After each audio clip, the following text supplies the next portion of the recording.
Profil Maruli Simanjuntak, menantu Luhut yang disebut akan gantikan KSAD Agus Subianto. Panglima Komando Cadangan Strategis TNI Angkatan Darat, Letjen Maruli Simanjuntak, masuk bursa calon Kepala Staf Angkatan Darat. Nama menantu Luhut Binsar Panjaitan tersebut digadang-gadang menggantikan KSAD Agus Subianto yang diajukan oleh Presiden Joko Widodo sebagai Panglima TNI. Adapun Agus akan menggantikan Laksamana TNI Yudo Margono yang akan memasuki masa pensiun akhir November 2023. Masuknya nama Maruli dalam bursa KSAD dikonfirmasi oleh Ketua Komisi 1 DPR Mutia Hafid. Ia mengatakan Maruli merupakan salah satu calon KSAD terkuat. Maruli yang disebut-sebut bakal menggantikan Agus Subianto lahir pada 27 Februari 1970. Berdasarkan catatan Kompas.com pada Minggu 23 Januari 2022, Maruli adalah lulusan Akademi Militer 1992.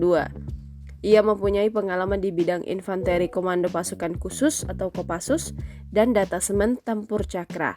Setelah menempuh pendidikan di Akmil, Maruli diamanahi beberapa jabatan strategis, sebut saja Komando Datasemen Tempur Cakra pada 2002. Di sisi lain, Maruli juga ditunjuk sebagai perwira Bantuan Madya Operasi Kopassus 3 tahun setelahnya. Maruli menduduki jabatan sebagai perwira Bantuan Madya Operasi Kopassus pada 2005 hingga 2008 sebelum ditunjuk sebagai Komandan Batalion 21 Grup 2 Sandi Yuda. Pada 2009 hingga 2010, Maruli menduduki jabatan sebagai Komandan Sekolah Komando Pusat Pendidikan dan Latihan Pasukan Khusus.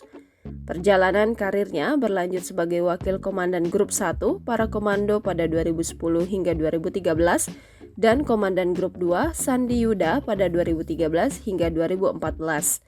Di sisi lain, Maruli juga pernah ditugaskan sebagai Asisten Operasi Komandan Jenderal Kopassus pada 2014.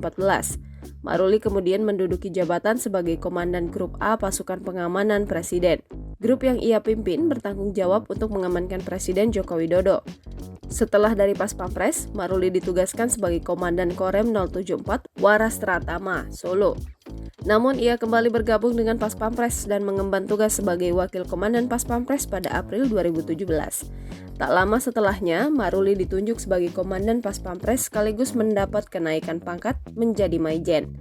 Malang melintang di Kopassus dan Pas Pampres, Maruli memiliki harta kekayaan sebesar Rp52.889.538.310. Harta kekayaan Maruli terdiri dari beberapa bidang tanah dan bangunan, kendaraan, harta bergerak, surat berharga, kas, dan setara kas. Download Tribun X sekarang, menghadirkan lokal menjadi Indonesia.